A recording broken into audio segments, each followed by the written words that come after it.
Bismillahirrahmanirrahim. Assalamualaikum warahmatullahi wabarakatuh. Alhamdulillah rabbil alamin. Wassalatu wassalamu ala asyrafil anbiya'i wal mursalin wa ala alihi wa ashabihi ajma'in. Qala Allah ta'ala fi kitabihil karim ba'da a'udzu billahi minasy syaithanir rajim. Ya ayyuhalladzina amanu taqullaha haqqa tuqatih wa la tamutunna illa wa antum muslimun. Hadirin jamaah rahimakumullah, alhamdulillah pada siang hari ini di bulan yang agung, bulan penuh mubarakah, bulan Ramadan, Allah Ta'ala pertemukan kita dalam ketaatan. Kita telah menyelesaikan kewajiban salat zuhur berjamaah dan kita lanjutkan dengan tausiah. Muncul. Pada kesempatan kali ini saya akan melanjutkan pembahasan kajian akhir zaman yang seingat saya di tempat ini sudah 2 kali saya menyampaikan dalam rentang waktu yang cukup berjauhan. Pada pertemuan pertama di masjid ini seingat saya dulu saya sudah menyampaikan judul pertama kajian akhir zaman yang bernama la'alla as-sa'ata takunu qaribah, boleh jadi kiamat sudah dekat. Lalu pada pertemuan kedua saya juga sudah menyampaikan tema mengantisipasi keluarnya fitnah Al-Masih Ad-Dajjal. Maka pada kesempatan kali ini dengan izin Allah kita membahas tema Zuhur Al-Mahdi, menyambut tampilnya Al-Mahdi. Namun sebelum saya menyampaikan pembahasan ini, saya perlu kepastian kita berakhir jam berapa?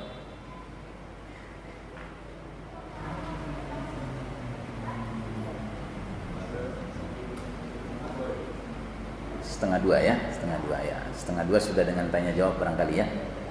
Baik. Ya jamaah sekalian rahimakumullah, Al-Mahdi bukan nama seseorang. Al-Mahdi adalah gelar laki-laki yang mendapat petunjuk, laki-laki yang terpilih ya. Lalu Al-Mahdi ini termasuk min alamatis sa'ah, di antara tanda-tanda sudah dekatnya as-sa'ah. Namun dia tidak termasuk min alamatil kubra, tanda-tanda besar. Tapi dia termasuk min alamatis sughra. Ada juga yang mengatakan Al-Mahdi ini jembatan antara tanda-tanda kecil dengan tanda-tanda besar. Jadi kalau Al-Mahdi sudah muncul, maka kemunculan tanda-tanda besar itu masalah waktu saja. Nah jamaah sekalian rahimakumullah, Al-Mahdi akan memainkan peranan sebagai Amirul Mukminin fi akhir zaman, pemimpinnya orang-orang beriman di akhir zaman. Dalam sebuah hadis Nabi mengatakan, yamla'ul arda qistan wa adlan kama muliat jawran wa zulman.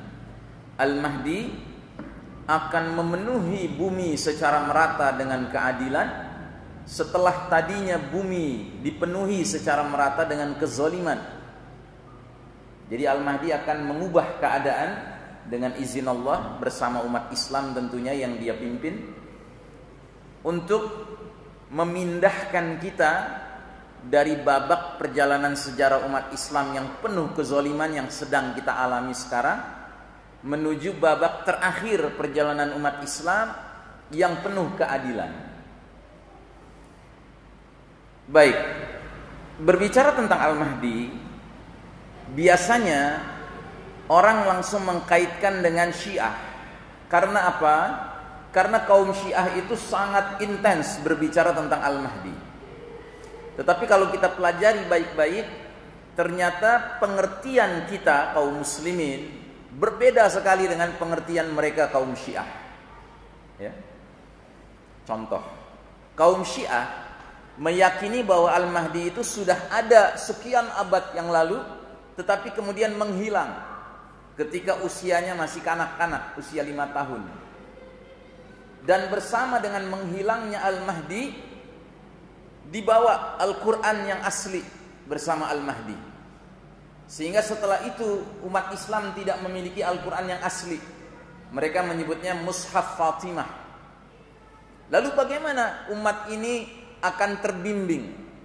Umat ini terbimbing karena adanya para imam-imam. Begitu keyakinan mereka.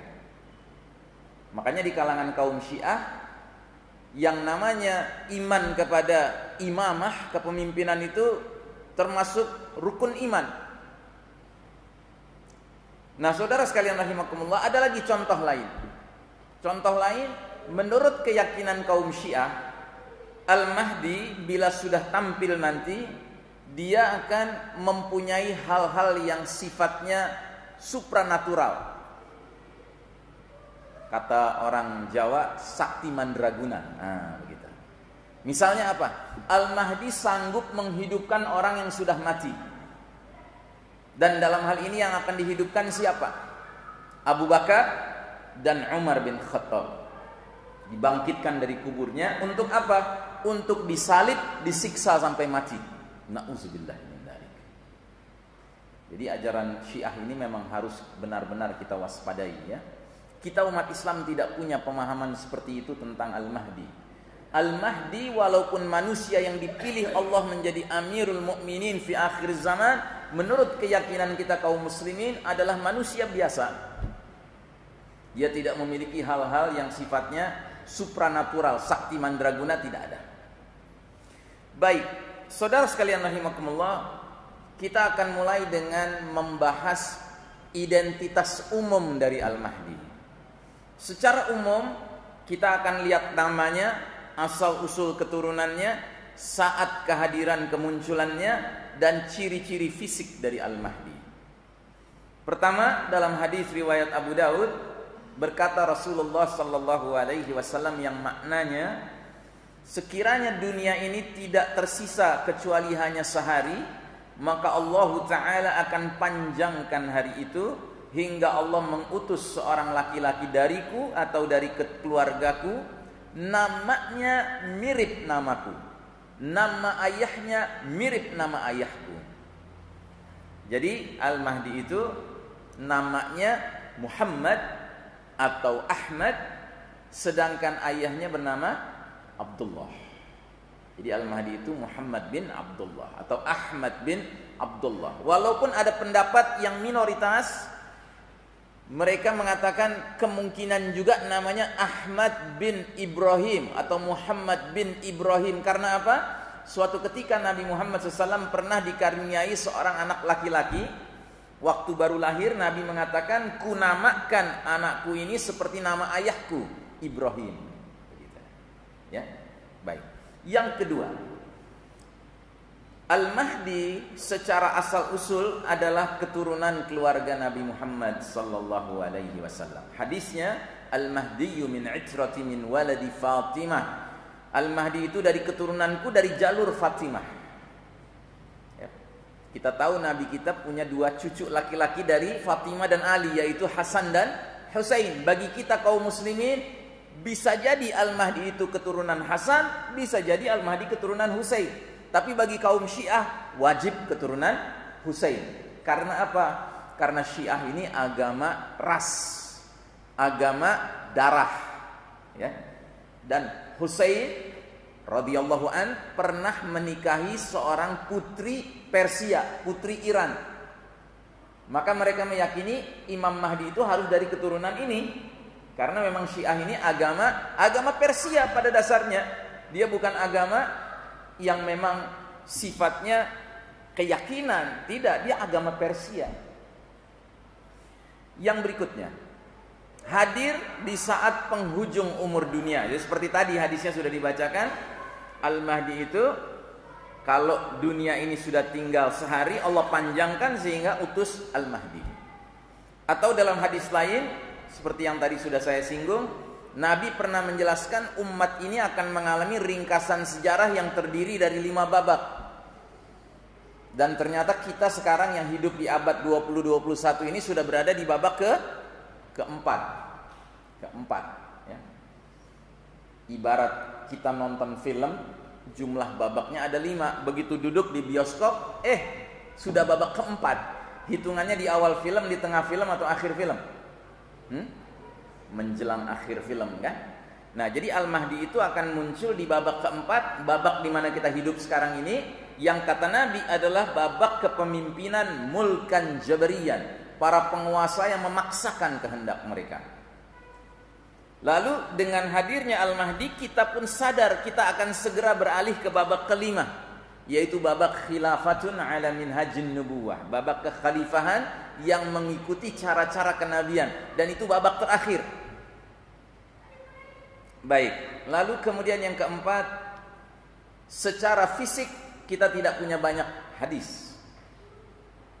Di antaranya yang ada adalah Nabi berkata, Al-Mahdiyu minni ajlal jabhati aqnal anfi. Al-Mahdi itu dari keturunanku, dahinya lebar, hidungnya mancung.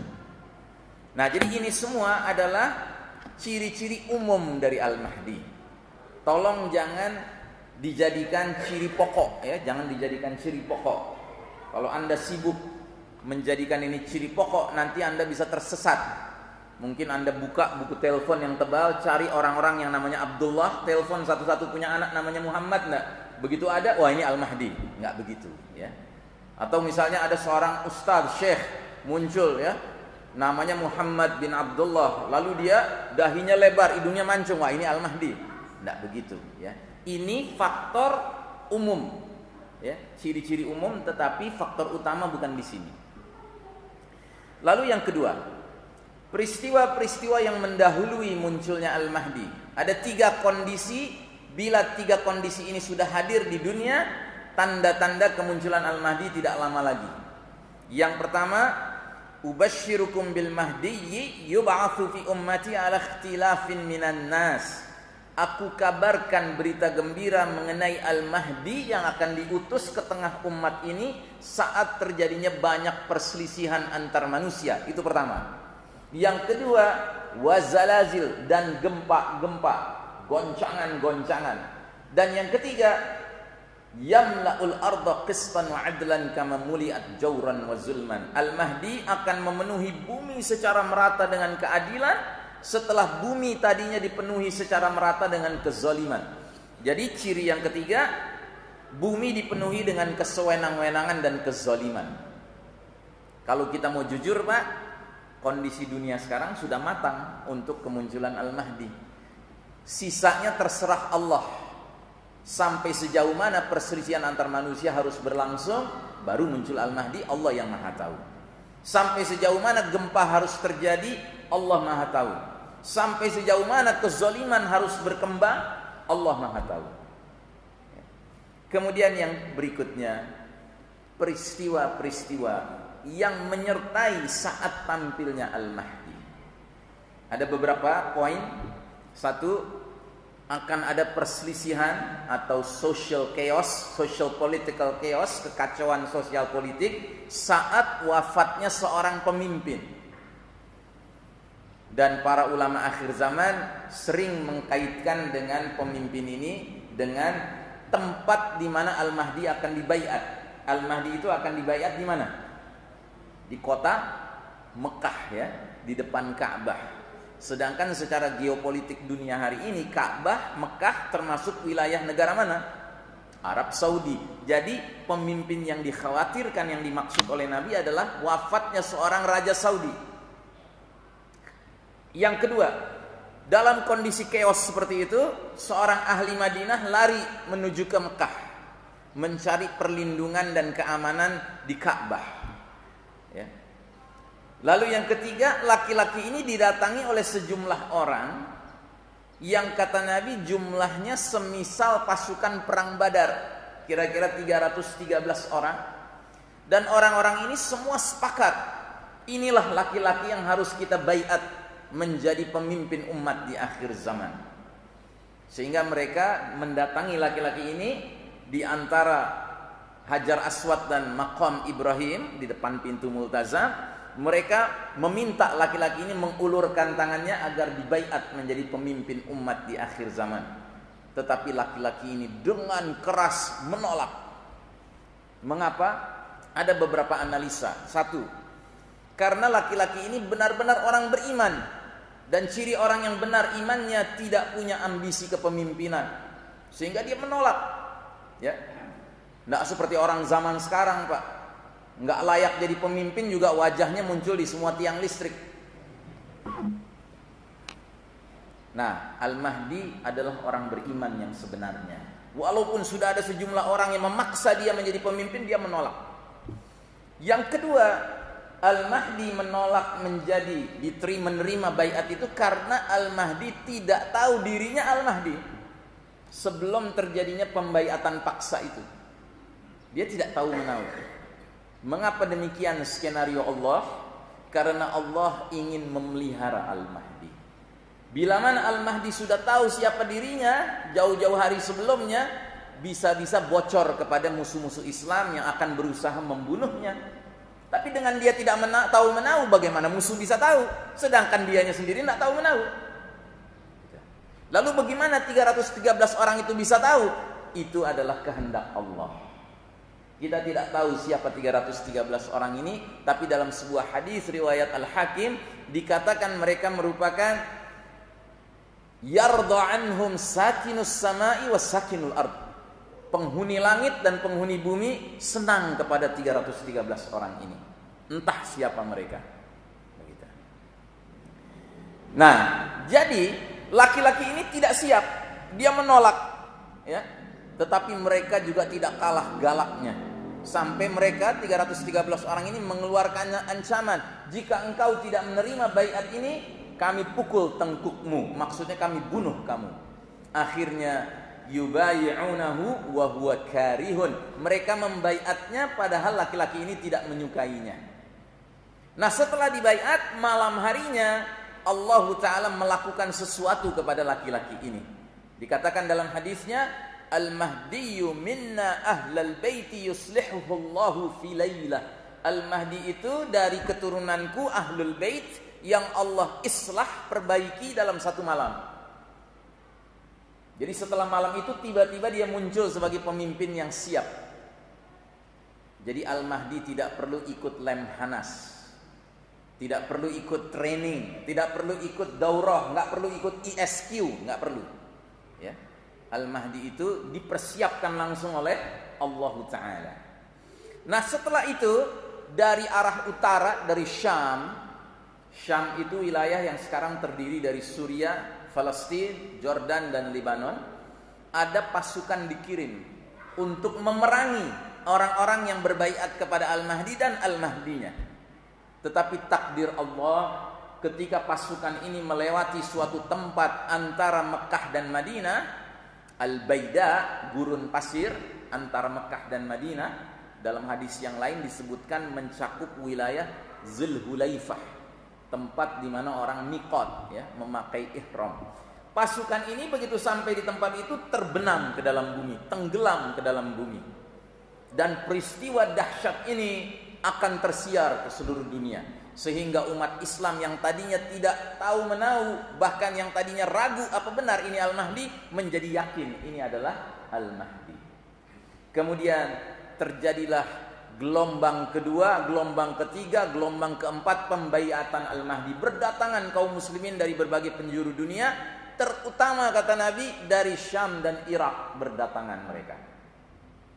Nah, kemudian muncullah seorang laki-laki keturunan Quraisy, ya, yang mana paman-paman dari jalur ibunya suku Kalb. Maka pemimpin Quraisy ini membawa pasukan untuk memerangi Al-Mahdi dan orang-orang yang bersama Al-Mahdi. Tetapi takdir Allah, kontak senjata pertama antara Al-Mahdi dengan musuhnya dimenangkan oleh Al-Mahdi dan pasukannya. Kata Nabi SAW, rugilah orang yang tidak kedapatan bagian ghanimah, harta rampasan perang suku Kalb. Jadi suku Kalb ini kaya raya, mendukung si penguasa turunan Quraisy ini, tetapi mereka kalah sehingga pasukan Al-Mahdi mendapat ghanimah yang besar-besaran jumlahnya. Baik. Kemudian catatan yang ke-8, pasukan pendukung Al-Mahdi salah satu cirinya mengibarkan rayatus sud, bendera berwarna hitam, ya. Baik.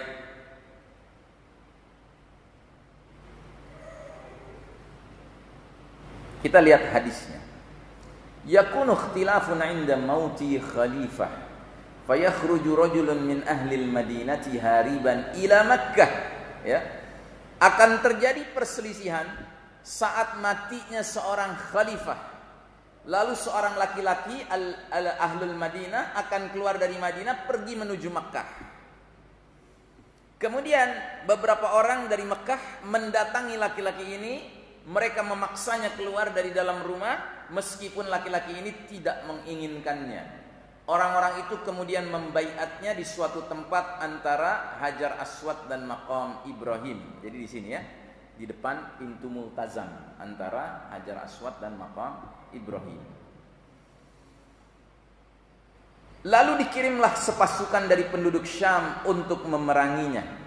Tetapi pasukan itu justru ditenggelamkan Allah di Al-Baida, tempat antara Mekah dan Madinah, ya. Jadi akan ada nanti dari utara, dari Syam, pasukan dikirim. Kita tidak tahu dari mana ini. Apakah dari Suriah yang berarti pasukannya Bashar Assad, ya? Apakah dari Lebanon berarti mungkin pasukan Hizbullah, ya? Pernah dengar Hizbullah, ya? Sebuah hizib yang mengaku Hizbullah tapi lebih layak disebut Hizbullah Syiah, ya. Bisa jadi pasukan dari Israel, Zionis, ya, atau dari Jordan, wallahu a'lam bissawab. Tapi yang jelas, ketika pasukan ini sudah melewati Madinah mau menuju ke Mekah, di satu areal Baida, ya, gurun pasir, mereka terbenam ke dalam bumi. Lalu kata Nabi selanjutnya, ya, maka ketika manusia menyaksikan peristiwa terbenamnya pasukan ke dalam bumi itu, orang-orang soleh dari Syam dan orang-orang terbaik dari penduduk Irak berdatangan untuk membaiat Al-Mahdi di depan Ka'bah antara Hajar Aswad dan Maqam Ibrahim. Lalu tampillah seorang laki-laki dari bangsa Quraisy yang paman-pamannya dari jalur ibunya berasal dari suku Kalb. Kita tidak tahu siapa yang dimaksud pemimpin keturunan Quraisy ini, suku Kalb ini juga kita tidak tahu.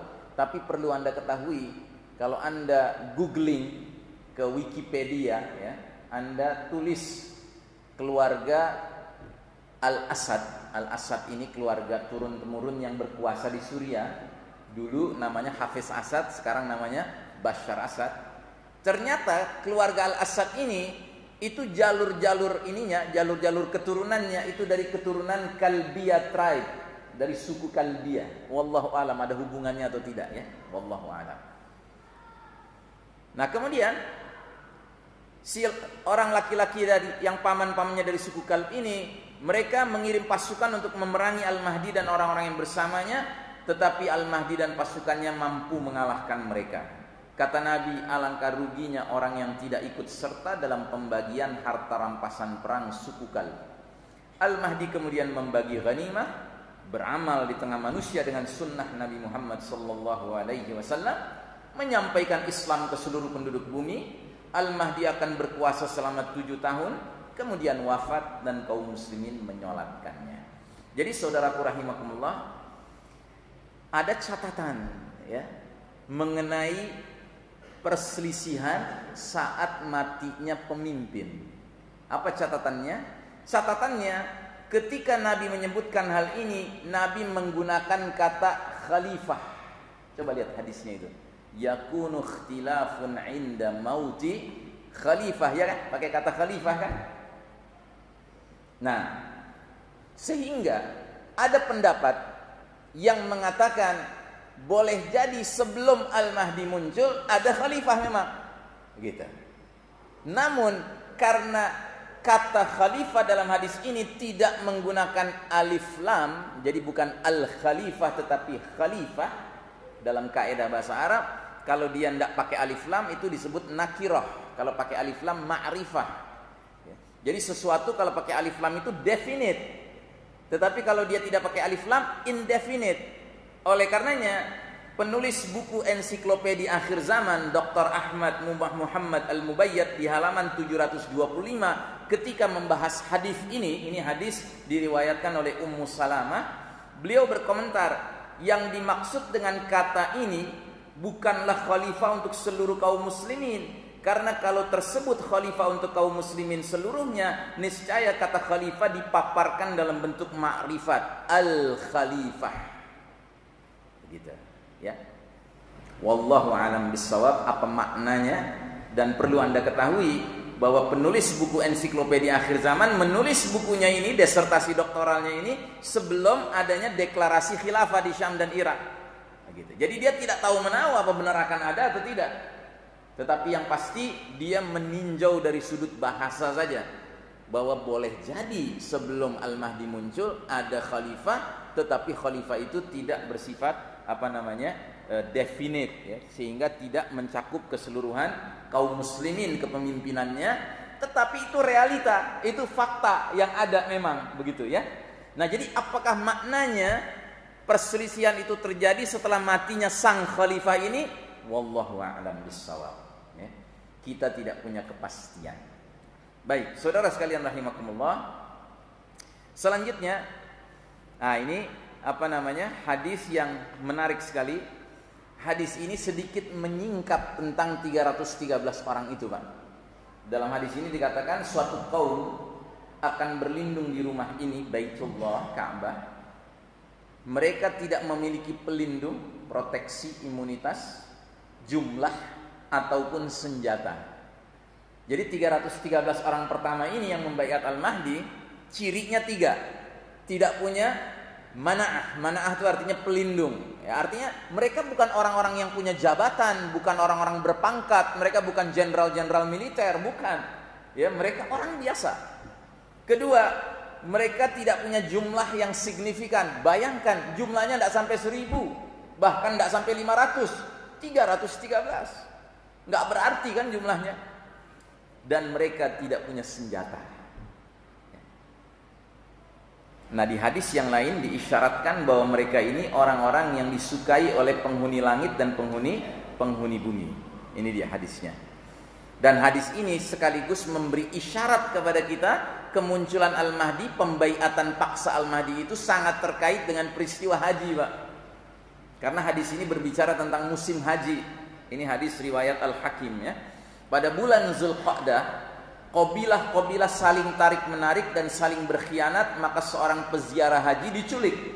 Lalu terjadi kekacauan di Mina.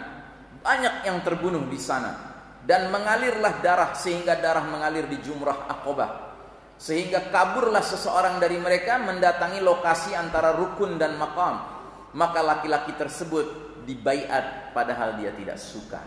Dikatakan kepada laki-laki itu, jika kamu menolak, kami akan pukul tengkukmu. Maksudnya kami akan tebas lehermu, kami akan bunuh kamu.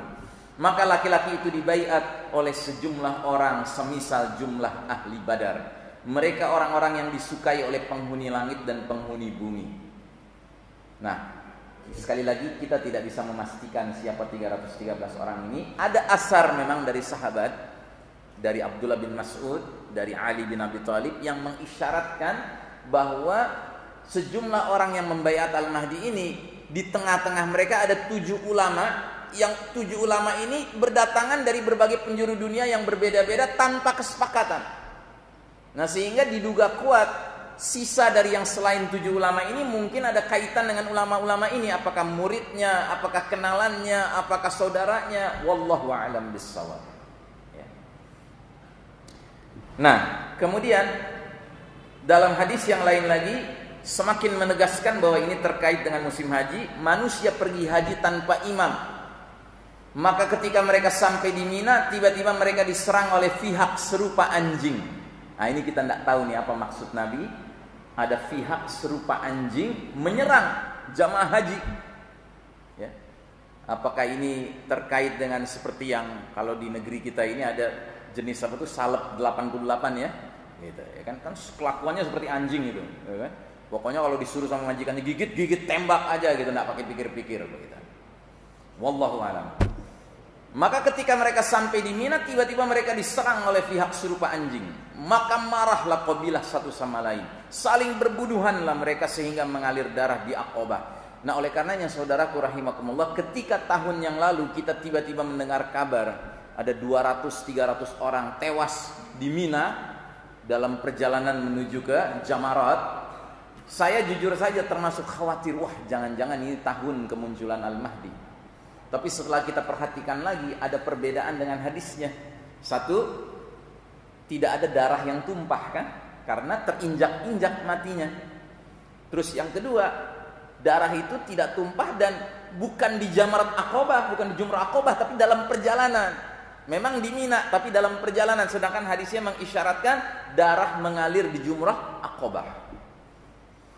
Maka mereka spontan mendatangi orang terbaik di antara mereka. Maka mereka datangi laki-laki itu, dia sedang menempelkan wajahnya ke Ka'bah menangis seolah aku melihat air matanya. Maka orang-orang itu berkata kepada laki-laki ini, kemarilah biar kami baiat kamu. Apa jawaban laki-laki ini? Celaka kalian. Sudah berapa banyak perjanjian dilanggar dan sudah berapa banyak darah ditumpahkan. Coba bayangkan, seorang laki-laki yang nantinya menjadi Al-Mahdi, sebelum menjadi Al-Mahdi, ketika mau dibaiat jawabannya seperti laki-laki biasa kan? Laki-laki kebanyakan kan gak suka dengan kekacauan, dengan pertumpahan darah, gak suka dengan pelanggaran-pelanggaran perjanjian. Jadi laki-laki ini laki-laki normal, Pak.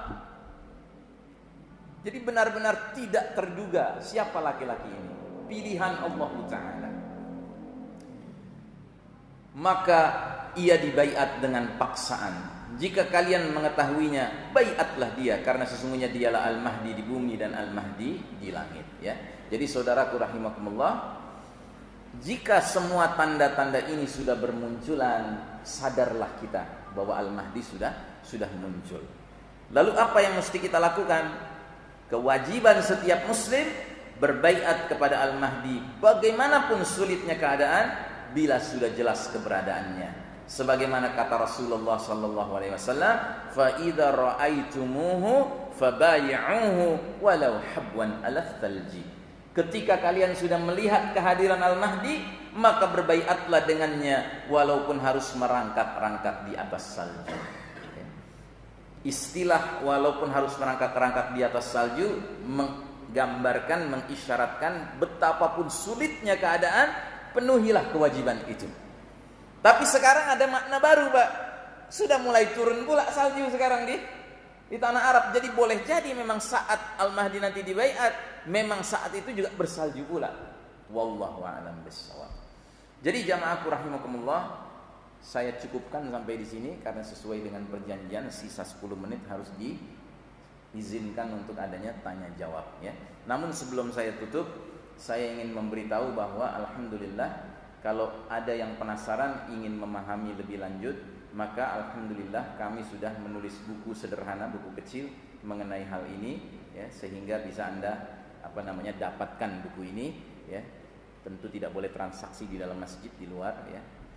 Dan juga bagi Anda yang ingin melihat catatan yang lalu, masih ada buku Boleh Jadi Kiamat Sudah Dekat dan buku Mewaspadai Fitnah Al-Masihud Dajjal. Ya, demikianlah, lebih kurangnya kami mohon maaf. Saya persilahkan kepada pembawa acara untuk mengatur alur tanya jawab. Falyatafaddal masykuran. Pada jamaah yang ingin bertanya, silakan.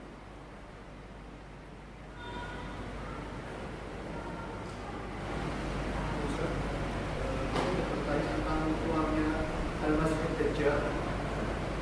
Ya. Itu sudah dipastikan apakah keluar Al-Masihud Dajjal merupakan syarat keluarnya Al-Mahdi atau sebaliknya, dan mereka akan bertempurnya kapan, Ustaz? Dan kapan pula ketika Nabi Isa alaihissalam di Maryam itu di Damaskus yang kira-kira 7 tahun lalu di bumi yang baik. Ya, ini pertanyaan bagus sekali. Jadi sejauh yang saya pahami dari berbagai pendapat para ulama yang mengkaji masalah ini, umumnya berpendapat Al-Mahdi muncul sebelum Ad-Dajjal keluar ya. Jadi Al-Mahdi muncul sebelum Ad-Dajjal keluar. Nah, tadi kita membaca hadis yang menyebutkan Al-Mahdi akan memimpin berkuasa atas umat ini 7 tahun, ya. Sedangkan Al-Mahdi setelah dia tampil dalam rangka mengokohkan khilafah, dia akan membebaskan negeri demi negeri bersama kaum muslimin, dan mudah-mudahan kita termasuk dalam barisannya, ya. Dalam bentuk apa? Dalam bentuk aktivitas al-jihadu fi sabilillah. Ya, jadi banyak ghazawat, perang-perang yang akan dipimpin oleh Al-Mahdi. Dan ini wajar, Pak. Kenapa? Karena Al-Mahdi adalah seseorang yang akan menegakkan sunnah Nabi Muhammad sallallahu alaihi wasallam. Sedangkan salah satu sunnah Nabi kita adalah al-jihadu fi sabilillah. Nah, jadi wajar pula Al-Mahdi akan menempuh jalan itu.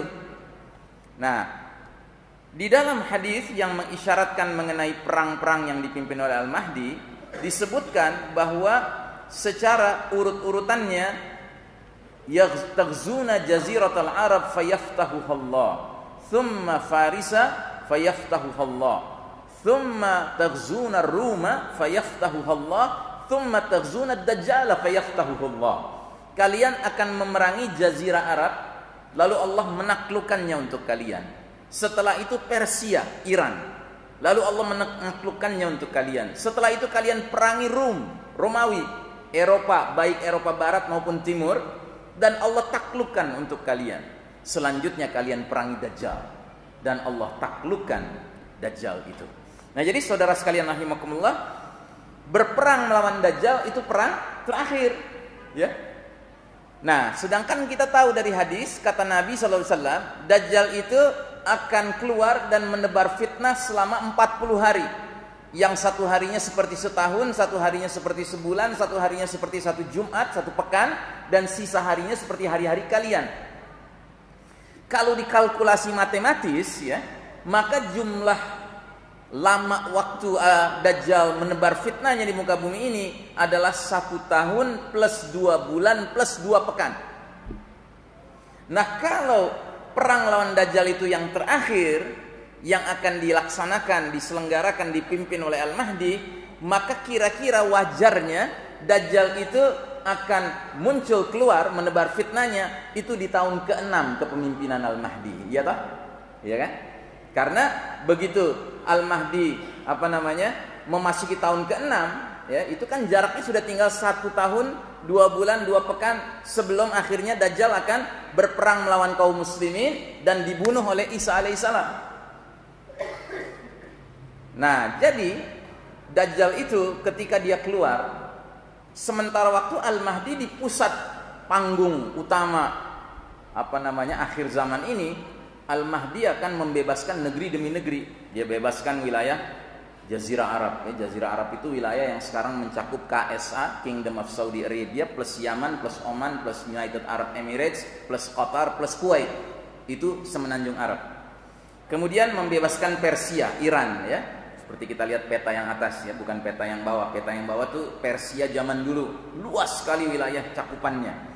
Tapi bisa jadi juga kalau ini dikaitkan dengan Persia, wilayah yang cakupannya luas, termasuk berarti perang yang kedua itu termasuk mengalahkan negara Zionis Israel sebelum Dajjal muncul. Gitu. Wallahu a'lam bishawab. Lalu perang yang berikutnya melawan Rum, dan Nabi memberi catatan perang lawan Rum ini disebut Al-Malhamah, perang besar. Kenapa? Karena Rum mengibarkan 80 bendera, setiap benderanya 12.000 personil pasukan. Itu jumlahnya banyak sekali, Pak. 80 kali 12.000, 960.000, hampir 1 juta. Begitu. Nah, jadi ketika perang lawan Rum ini, ya, lagi-lagi Al-Mahdi meraih kemenangan walaupun pasukannya terpecah menjadi 3. Sepertiga desersi meninggalkan medan perang, kata Nabi tidak akan diampuni Allah selama-lamanya, nauzubillah min dzalik. Sepertiga yang lainnya menemui kematian, dijuluki sebagai afdhalus syuhada indallah, orang-orang yang mati syahid yang paling utama di sisi Allah. Sedangkan sepertiga lainnya meraih kemenangan dan tidak terfitnah selama-lamanya. Nah, sepertiga yang sisa ini setelah mengalahkan Rom, mereka membebaskan Konstantinia, ya, Konstantinopel, yang sekarang disebut Istanbul, ya. Ini ya kotanya, Konstantinopel atau Istanbul. Dan ini perangnya perang tanpa senjata, cukup dengan tahlil dan takbir. Mengapa? Karena kita tahu hari ini yang tinggal di Istanbul adalah kaum muslimin kan, tapi kaum muslimin yang sekuler mereka. Dan Turki sebagaimana kita ketahui secara militer gabungnya ke Rum. Mereka kan NATO, gabungnya ke Rum. Nah sekarang bisa dibayangkan sekumpulan orang-orang muslim sekuler harus berhadapan dengan mujahidin yang mereka tahu berhasil mengalahkan pasukan Rum yang jumlahnya begitu banyak. Ya tentunya ketakutanlah mereka. Ya. Kata orang Betawi cukup dikepret pakai tahlil sama tahmid saja, bebas itu kota Konstantinia. Nah, ketika mereka sedang mengumpulkan harta rampasan perang, ya, di kota Konstantinia itu tiba-tiba terdengar berita bohong bahwasanya Dajjal telah menguasai keluarga-keluarga mujahidin. Di mana? Di benteng pertahanan umat Islam terbaik di akhir zaman, yaitu di Syam. Maka pasukan ini segera meninggalkan ghanimah itu, kembali ke Syam. Ternyata begitu sampai di Syam, rupanya berita Dajjal sudah mengacak-acak keluarga-keluarga mujahidin adalah berita bohong. Tapi benar, Dajjal makin mendekat ke Syam. Dan takdir Allah, ketika akan berhadapan dengan Dajjal dan 70.000 Yahudi yang dipimpin Dajjal, pasukan Al-Mahdi mendapat bantuan khusus dari langit, turunlah Isa alaihissalam. Begitu kurang lebih jalan ceritanya, ya. Wallahu a'lam bishawab. Ya. Ya, jadi memang ada hadis yang mengatakan tidak ada Mahdi selain Isa alaihissalam. Tapi ini ternyata setelah dikaji hadis ini lemah.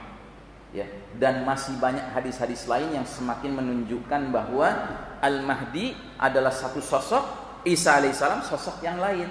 Ini bukan dua sosok yang jadi satu, tidak. Ya. Nah, karena buktinya masih terkait sambungan cerita tadi, sesampainya mereka di Syam, ya, mereka kemudian sedang siap-siap mau sholat subuh di sebuah masjid yang menaranya berwarna putih, ya. Tiba-tiba turunlah Isa alaihissalam diantar oleh dua malaikat di kanan kirinya di menara putih itu, ya. Jadi menara putihnya ini coba saya perlihatkan ya gambar. Ini menara putih ini. Dan Anda perlu ketahui menara putih ini oleh orang-orang Nasrani di Suriah disebutnya Minaret of Jesus, menara Yesus, menara tempat turunnya Yesus. Jadi orang Nasrani dengan kita sama, Pak. Pemahaman dan keyakinan bakal turunnya di mana? Yaitu di menara putih masjid tersebut. Tapi nanti kita akan lihat siapa yang kecelek. Karena Isa alaihissalam begitu turun di menara itu langsung gabung. Dipanggil sama Al-Mahdi, "Ya Isa, silahkan kau pimpin sholat ini." Tetapi dijawab oleh Isa alaihissalam, "Tidak, inilah kelebihan umat Muhammad dari umat lainnya. Sebagian kalian ditetapkan menjadi pemimpin bagi sebahagian lainnya, sebagai penghormatan Allah kepada umat ini." Isa alaihissalam mendorong bahunya Al-Mahdi untuk pimpin sholat. Isa alaihissalam makmum di belakang Al-Mahdi, sebagai sebuah pernyataan bahwa dirinya turun dari langit bukan membawa ajaran baru, apalagi membenarkan agama Nasrani yang sudah tersesat itu, tapi dirinya turun untuk menjadi pengikut Nabi Muhammad sallallahu alaihi wasallam.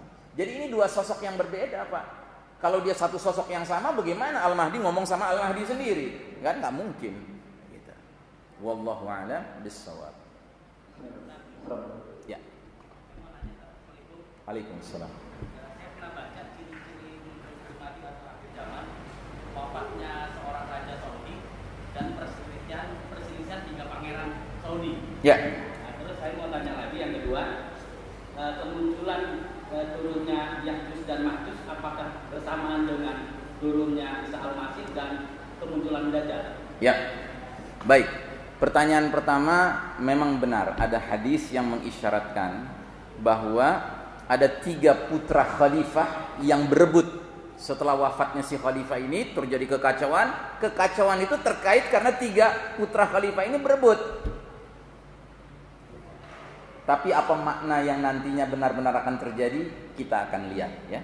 Yang jelas sekarang memang kondisi di kerajaan Arab Saudi, ya, tampak-tampaknya bisa terjadi masalah ini kalau Salman menemui kematiannya. Karena Salman telah melakukan hal yang keluar dari tradisi yang biasa. Dia sudah mengangkat putra mahkota yang dari generasi di bawah dia. Padahal masih ada adiknya 2 orang. Cuma karena sudah gaek-gaek, sudah tua-tua banget begitu ya, dia berijtihad memilih putra mahkota dari generasi di bawah dia. Anaknya Raja Abdullah yang dulu, sama anak satu lagi saya tidak tahu anaknya siapa. Nah ini potensial bisa menimbulkan masalah. Itu satu. Terus yang kedua, Ya'juj wa Ma'juj itu kemunculannya setelah Dajjal terbunuh ya. Kemudian Isa alaihissalam memimpin dunia ini ya. Terus kemudian datang kabar dari Allah Ta'ala, wahyu dari Allah, bahwa Allah sudah melepas hamba-hambanya, dalam hal ini Ya'juj Ma'juj, keluar dari tempat mereka tadinya disumbat oleh dinding yang dibuat oleh Zulkarnain. Nah itu adalah peristiwa-peristiwa yang sudah agak di akhir-akhir ya. Di akhir-akhir setelah perang-perang ini selesai, dan kaum muslimin tidak bisa memerangi Ya'juj Ma'juj. Kenapa? Karena jumlahnya fantastis. Kata Nabi, perbandingan muslim dengan Ya'juj Ma'juj 1:1000. Jadi tidak mungkin kaum muslimin memerangi mereka. Di samping Nabi Muhammad SAW sendiri sudah mengatakan bahwa yang paling akhir berperang itu berperang melawan Dajjal. Nah ini kan hadis ini, la tazalu ta'ifatun min ummati yuqatiluna 'alal haqqi zahirina ila man nawa'ahum hatta yuqatila akhiruhumul masih ad-dajjal. Akan selalu ada sekelompok dari umatku yang berperang di atas kebenaran. Mereka akan menang terhadap siapapun yang menentang mereka, sampai yang terakhir dari mereka memerangi Al-Masihud Dajjal. Jadi perang umat Islam itu terakhir itu membunuh Dajjal dan kaum Yahudi yang dipimpin oleh Dajjal. Sesudah itu dunia ini akan mengalami kedamaian. Isa alaihissalam akan menyebarkan Islam, dan Isa alaihissalam akan memaksa orang-orang yang kafir, ahli kitab, Yahudi Nasrani untuk masuk Islam. Kalau tidak mau dibunuh sama Isa alaihissalam. Isa alaihissalam akan berkeluarga, ya ada juga hadis itu ya, akan berkeluarga, akan umroh, akan haji ya. Nah, tapi yang penting kembali ke masalah Ya'juj wa Ma'juj itu ya, ketika dunia dalam keadaan sudah damai begitu, tiba-tiba Allah memberi wahyu kepada Isa alaihissalam agar Isa alaihissalam membawa orang-orang beriman mengungsi ke sebuah tempat yang disebut dengan Tur ya, Tur, bukit. Mereka mengungsi itu, dikerubut, dikelilingi oleh, dikepung oleh Ya'juj wa Ma'juj yang jumlahnya sangat banyak. Bahkan Ya'juj wa Ma'juj pimpinannya menjadi sangat sombong. Dia bilang, kita sudah berhasil mengalahkan ahlul ard, penghuni bumi. Mari kita perangi penghuni langit, ahlus sama. Rame-rame dia perintahkan anak buahnya mengarahkan panahnya ke langit. Lepas anak panahnya, balik-balik berdarah-darah itu ujung anak panahnya. Allah ingin membuat Ya'juj wa Ma'juj menjadi lebih sombong dengan hal itu. Nah lalu bagaimana Allah memenangkan kaum muslimin atau membebaskan kaum muslimin dari kepungan Ya'juj wa Ma'juj? Isa alaihissalam akan mengajak orang-orang beriman bersamanya untuk memohon pertolongan Allah, doa. Maka Allah pun mengirimkan pasukannya, tentara-tentaranya berupa cacing-cacing kecil yang menggigit tengkuk belakang dari Ya'juj wa Ma'juj. Kata Nabi SAW, matilah Ya'juj wa Ma'juj seperti matinya satu jiwa. Jadi kayak kena penyakit wabah, bermatian, bergelimpangan mereka. Muncul masalah baru karena semua jengkal bumi diisi dengan jasad-jasadnya, bangkai-bangkainya Ya'juj wa Ma'juj. Berdoa lagi Isa alaihissalam dengan kaum mukminin. Allah pun mengirim burung-burung yang lehernya seperti leher unta, mengangkut satu persatu jasad-jasad Ya'juj wa Ma'juj itu ke tempat yang Allah kehendaki. Terus Allah turunkan hujan 7 hari 7 malam, membersihkan bumi ini dari sisa-sisa virus-virus, penyakit-penyakit, bangkai-bangkai Ya'juj wa Ma'juj itu. Nah setelah itu dunia mencapai kondisi yang kedamaiannya luar biasa. Sampai-sampai kata Nabi, binatang yang berbisa sudah tidak berbisa lagi. Sehingga anak kecil bermain-main dengan ular sudah tidak mengkhawatirkan. Sampai-sampai sapi-sapi digembala oleh singa-singa. Dan sapi-sapi itu tidak khawatir dengan terkaman singa-singa itu. Sampai-sampai domba-domba digembala oleh serigala, tanpa domba-domba itu harus khawatir dengan serigala. Karena kedamaian sudah luar biasa. Baik. Ada lagi yang mau bertanya? Nah, ini dari tadi sayap sini kita yang agak jauh sedikit ya. Kasihan. Ya. Assalamualaikum Ustaz. Waalaikumsalam. Ustaz, ini mau tanya, sebelum munculnya Imam Mahdi, bukan dikatakan dalam hadis bahwa ada pasukan baju hitam, di mana pasukan itu akan memerangi kalian, membunuh kalian, yang tidak pernah maksudnya tidak pernah membunuh kalian, tidak pernah seperti pembunuhan sebelum kalian. Nah, itu mohon dijelaskan hadisnya. Ya. Baik, jadi hadis ini ada juga di sini.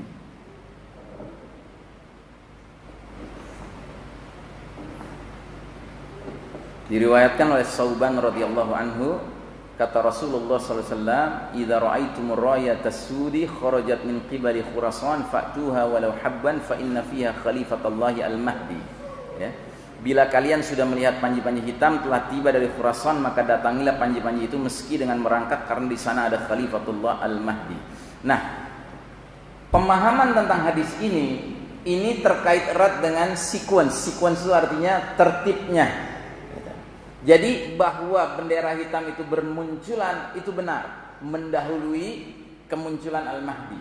Tetapi bahwasanya bendera-bendera hitam itu yang mana, ini yang jadi pertanyaan besar. Karena kalau kita berbicara bendera hitam pada kondisi zaman kita sekarang ini, sebenarnya yang mengibarkan bendera hitam sekarang ini bukan satu kelompok tertentu saja. Walaupun satu kelompok tertentu itu sekarang ini menjadi perhatian, tetapi sesungguhnya yang mengibarkan bendera hitam bukan satu kelompok hari ini. Di Syam dan Irak ada lebih dari satu yang mengibarkan bendera hitam. Di Yaman ada yang mengibarkan bendera hitam. Di Afghanistan ada yang mengibarkan bendera hitam. Di Somalia ada yang mengibarkan bendera hitam. Di Maroko ada yang mengibarkan bendera hitam. Jadi bendera hitam ini hari ini lebih dari satu kelompok. Yang mana? Wallahu a'lam bishawab. Kita tentu bersangka baik kepada Allah Ta'ala, kemunculan Al-Mahdi akan menjadi perajut dari segenap bendera-bendera itu. Itu yang kita harapkan tentunya. Ya. Wallahu a'lam bishawab. Ya. Nah, memang hadis yang tadi itu hadisnya diiringi dengan periwayat hadisnya mengatakan mereka akan memerangi dengan satu peperangan yang belum pernah dikenal sebelumnya, tapi kemudian kata periwayat hadisnya, aku lupa, aku tidak hafal sisanya. Nah, begitu dikatakan oleh periwayat hadisnya, sehingga dia menjadi sedikit sulit untuk kita bisa tafsirkan lebih jauh. Wallahu a'lam bishawab. Terakhir, kok Bapak yang nentuin? Kan ada pembawa acara. Iya.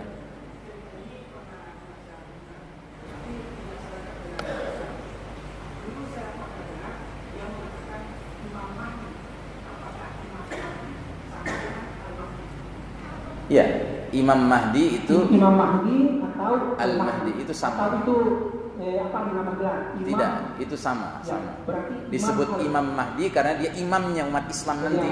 Ya, disebut Al-Mahdi karena dia Mahdi yang tertentu. Ya, bisa dulu dengan cerita tadi dia mengatakan Imam Mahdi, sekarang kan Al-Mahdi. Ya, sama Pak itu. Imam Mahdi, Al-Mahdi itu sama. Ya, silakan, tadi di sini ada Bapak yang mau bertanya, ya. Waalaikumsalam.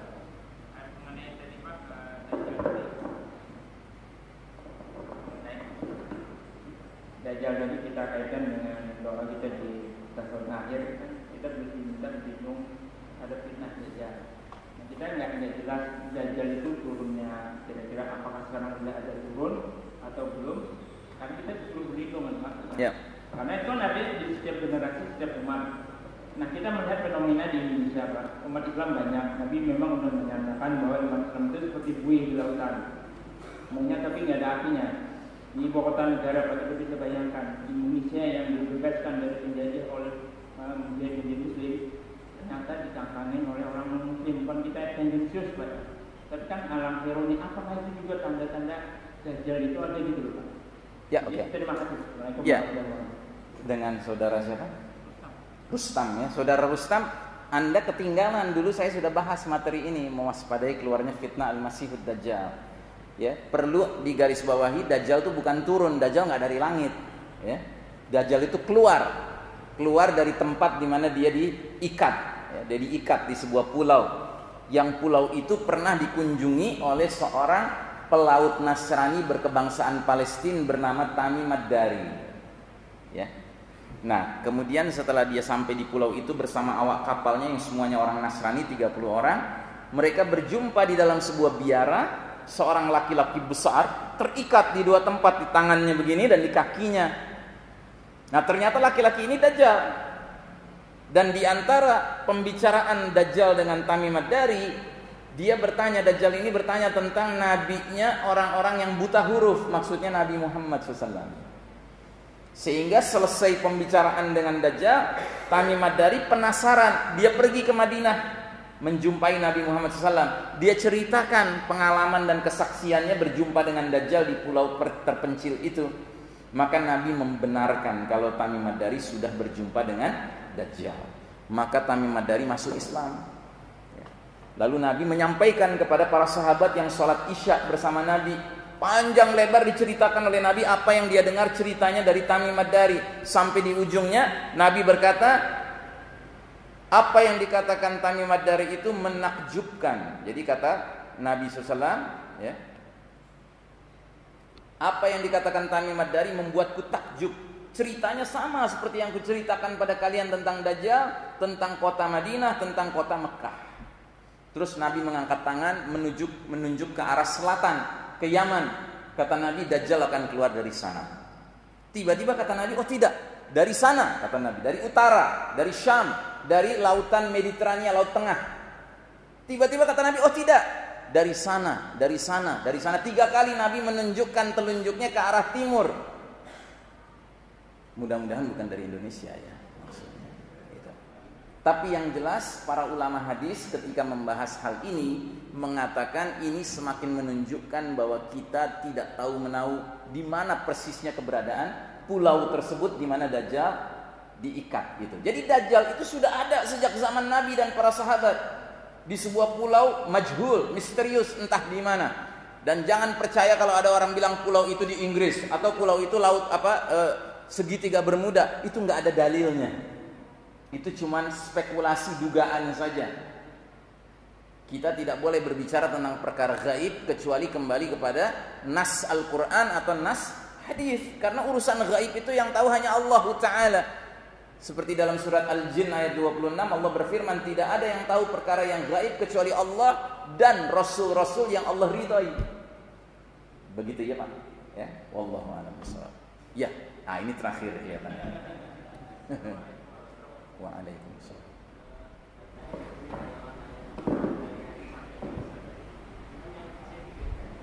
Ini kejadian di Jazirah Arab. Ya. Bagaimana kita yang ada di luar Jazirah Arab dan juga presiden seperti ini? Baik. Bagaimana terkait dengan proses pembaiatan? Bagaimana kita berbaik kepada mereka? Apakah kita hanya nonton di TV kemudian kita bertepuk tangan karena kemenangan di sana, lalu kita merasa menang juga karena kita mengakui kebenaran Imam Mahdi? Ya. Ini bisa dijelaskan. Assalamualaikum warahmatullahi wabarakatuh. Waalaikumsalam. Ini pertanyaan sangat bagus, sangat penting. Jadi tadi sudah saya bacakan hadisnya. Nabi sallallahu alaihi wasallam mengatakan, "Fa idza ra'aitumuhu fabayi'uhu walau habwan 'ala thalji." Bila kalian sudah melihat kehadiran Al-Mahdi, berbaiatlah kepadanya walaupun harus merangkak-rangkak di atas salju.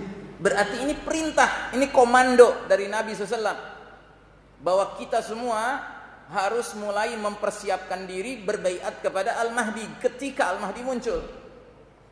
Nah sekarang pertanyaan, kita pengikut, Al-Mahdi pemimpin.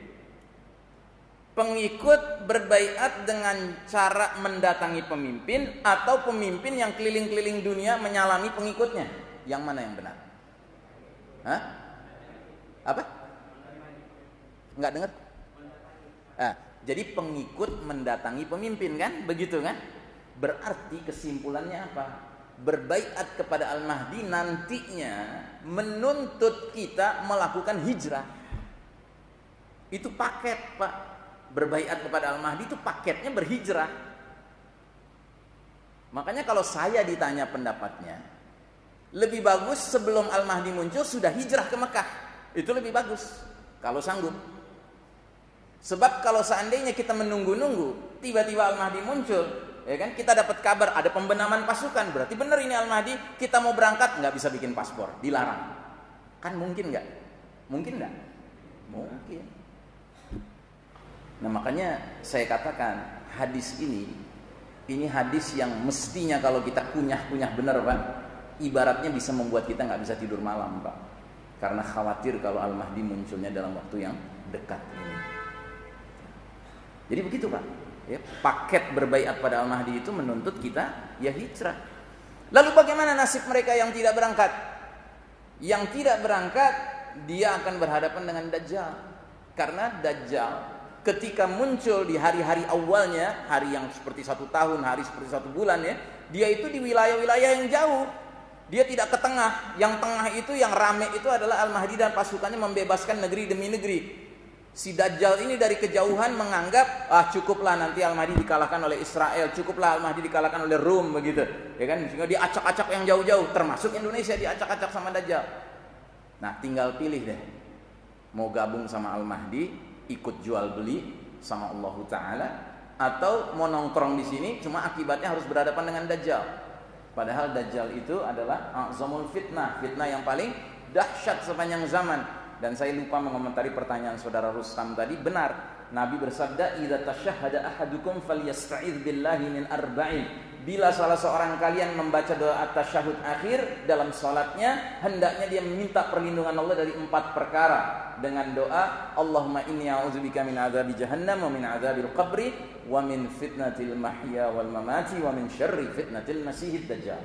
Ya Allah, aku berlindung kepada Engkau dari azab jahannam, azab kubur, fitnah kehidupan dan kematian, dan dari buruknya fitnah al-masih ad-dajjal. Habis itu baru salam kanan, salam kiri. Nabi dan para sahabat biasa membaca doa ini dalam sholat-sholat mereka, baik sholat wajib maupun sholat sunnah. Sampai-sampai ada ulama yang mengatakan membaca doa ini wajib Pak. Sehingga ulama ini pernah menyaksikan anaknya sedang sholat sunnah, tidak baca doa ini, disuruh ulang sholatnya. Nah apalagi kita Pak, dulu para sahabat saja serius begitu membaca doa perlindungan Allah dari Dajjal, apalagi kita yang hidup di era menjelang Dajjal keluar. Saya ingatkan ya, hadis yang menggambarkan betapa kita sudah hidup di era menjelang Dajjal keluar. Nabi berkata, "Yaji'ud Dajjalu fayas'udu Uhudan." Jadi kata Nabi, nah ini, saat nanti Dajjal keluar, Dajjal akan mendaki gunung Uhud di luar kota Madinah. Jarak Uhud dengan Madinah cuma 7 kilo Pak, nggak jauh. Tempat terjadinya perang Uhud. Lalu dari atas bukit itu, dari gunung Uhud itu, Dajjal akan bertanya kepada pengikut-pengikutnya yang bersama dengan dia di atas gunung Uhud, "Atarawna hadzal qasral abyad?" Kalian lihat istana putih itu? Hadza Masjidu Ahmad. Itu masjidnya Ahmad. Maksudnya Masjid Nabawi. Apa yang menarik dari hadis ini? Selagi dulu Nabi mengucapkannya, Masjid Nabawi itu sangat sederhana, terbuat dari tanah liat, warnanya kecoklatan, atapnya hanya daun-daun pelepah korma. Tapi hari ini siapapun yang pernah melihat Masjid Nabawi tentu akan melihat sebuah masjid yang megah, warnanya putih seperti istana putih, ya enggak? Berarti Nabi ingin mengatakan, jika kalian umatku hidup di zaman masjidku tampilannya sudah seperti istana putih, you got to prepare, Anda harus siap-siap. Jangan-jangan keluarnya Dajjal enggak lama lagi. Kalau Dajjal keluarnya enggak lama lagi, apalagi Al-Mahdi, ya toh? Al-Mahdi kan sebelum Dajjal. Baik, wallahu a'lam bishawab. Kita cukupkan ya. Gitu. Terlalu panas lagi siang hari bulan Ramadan, kurang bagus juga. Gitu. Kita harus meredakan lagi ya, suhu kita. Saya mohon maaf kepada yang belum bertanya. Ini saya sudah melanggar janji saya sampai 1:30. Ini sudah jam 2 kurang 6 ya. Mohon maaf kepada yang punya janji-janji lain jadi tertunda. Mari kita akhiri majelis ini dengan mengharap keberkahan dari Allah Ta'ala. Semoga Allah menjadikan ilmu yang kita terima bermanfaat dunia dan akhirat. Dan yang lebih penting lagi, semoga kita termasuk hamba-hamba Allah yang dipilih Allah untuk mudah berbaiat kepada Al-Mahdi, dan dipilih oleh Allah menjadi bahagian dari barisannya yang akan membebaskan negeri demi negeri dalam kegiatan yang sangat mulia, yang sangat berharga yang namanya al-jihadu fi sabilillah. Mari kita akhiri dengan doa kifaratul majlis. Subhanakallahumma wa bihamdika asyhadu an la ilaha illa anta astaghfiruka wa atubu ilaik. Jazakumullahu khairan. Aqulu qawli hadza fastaghfirullah li wa lakum. Wassalamu alaikum warahmatullahi wabarakatuh.